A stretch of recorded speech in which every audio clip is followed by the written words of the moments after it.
This video is for educational and entertainment purposes only and is not financial advice. Always do your own research before making financial decisions. Hey, it's Papa. Be honest with me for a second. You try not to waste money. You don't buy crazy luxury stuff. Maybe you even feel a bit proud when you say, "I'm pretty good with money." And yet, at the end of the month, your bank account still looks like a bad joke. If that sounds familiar, stay with me. Today I'll show you why normal people stay broke even when they try to be good with money, and what you can start doing differently so you don't repeat the same loop for the next 10 or 20 years. Before we jump in, I want to hear from you. What is one money habit you're already proud of? Maybe you avoid debt, maybe you try to save, maybe you track your spending a bit. Write it in the comments. I actually read them, and it helps this video reach more people who need it. And if you want simple, no-nonsense videos about money, investing, and long-term wealth, hit like and subscribe so you don't miss the next ones. Let's start with a hard truth.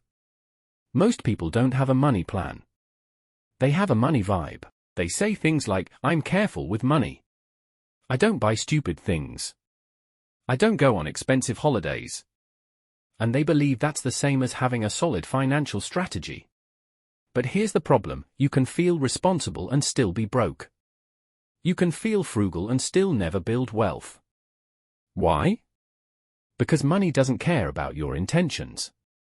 Money only reacts to your system, or the lack of a system. If your plan is basically, "I'll pay all my bills and then save whatever is left at the end of the month," then congratulations, you have the same plan as almost everyone who stays broke.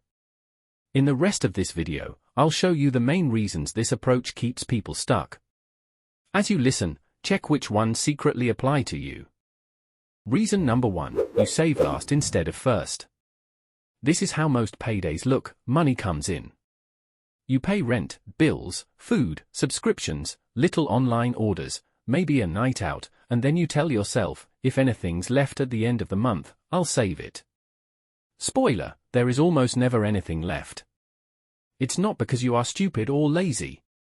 It's because the system is backwards. People who actually build wealth don't save what's left.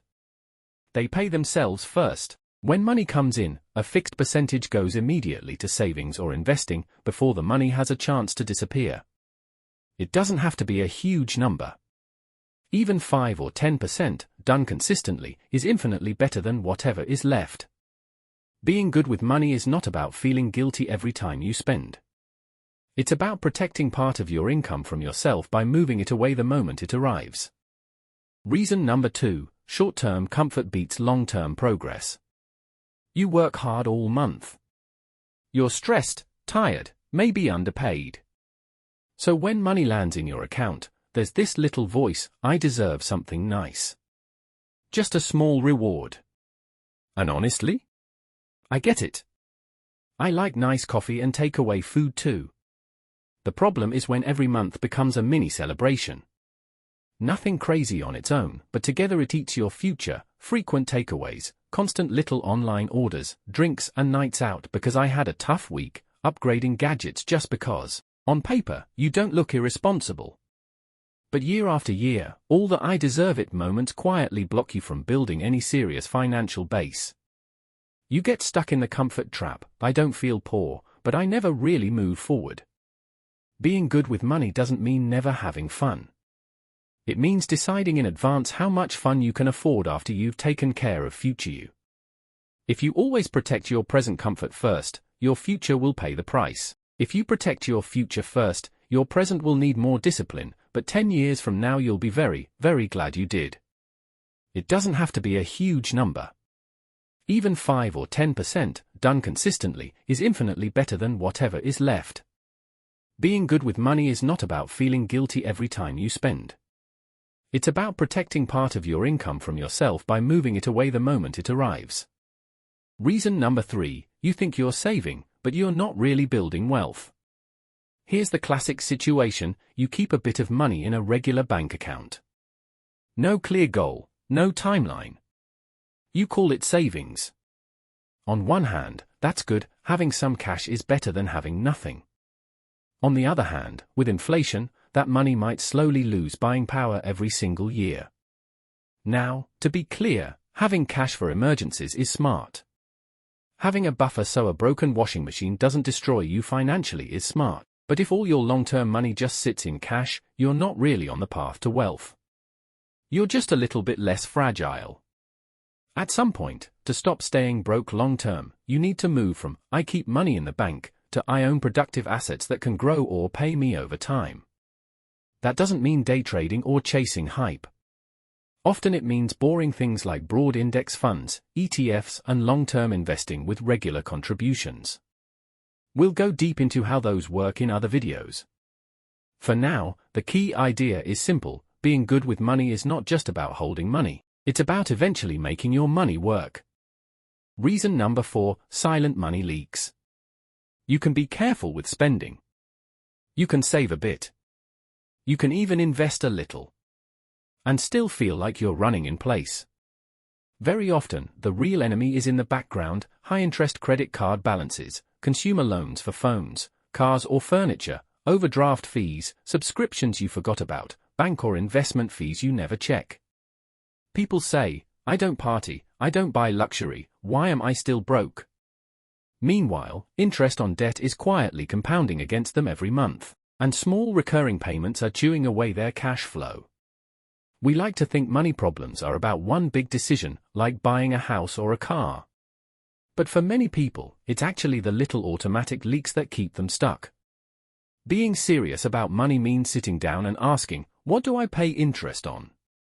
What are all my recurring payments? Which of these can I reduce or cancel this month? It's boring. It's not fun. But it's one of the fastest ways to stop staying broke. Reason number 5, you don't really know what winning with money looks like for you. Ask most people, how much do you want saved or invested 10 years from now? You usually get answers like, more than now, or, enough to feel safe. That's not a goal. That's a wish.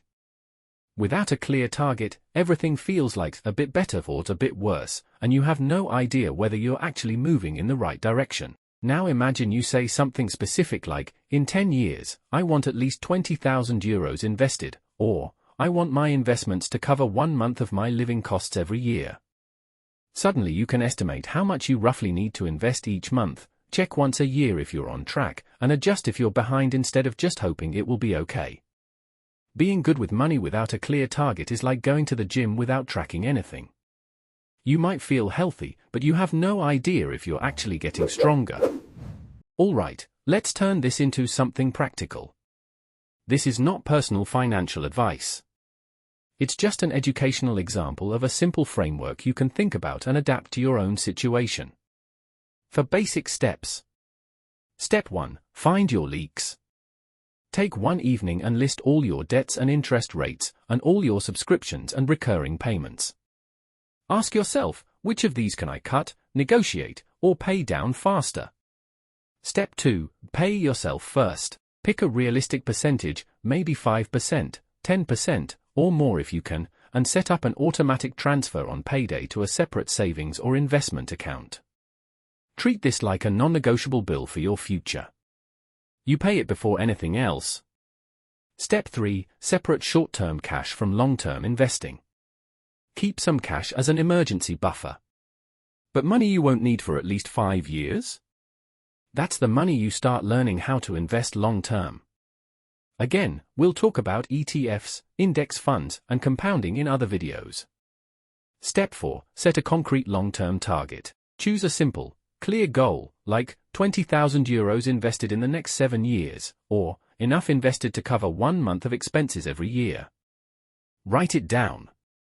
Check once a year whether you're moving toward it or drifting away.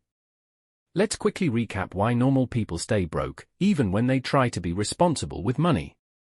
They save last, not first. Short-term comfort quietly beats long-term progress. They save but never actually build wealth. Silent money leaks, debt, fees, subscriptions, eat their cash. They have no clear target, just money vibes and hope. If you recognized yourself in any of these, it doesn't mean you're a failure. It just means you've been playing the money game on hard mode without a proper strategy. Now I want to hear from you, which of these 5 reasons hit you the hardest, and what is one change you want to make this year? Tell me in the comments. If this video helped you see money a bit differently, hit like, subscribe, and send it to a friend who is always trying to be good with money but still stressed about it. In the next videos, we'll go deeper into how long-term investing and the snowball effect work, and how normal people can use simple systems to slowly buy back their time and freedom. Thanks for watching.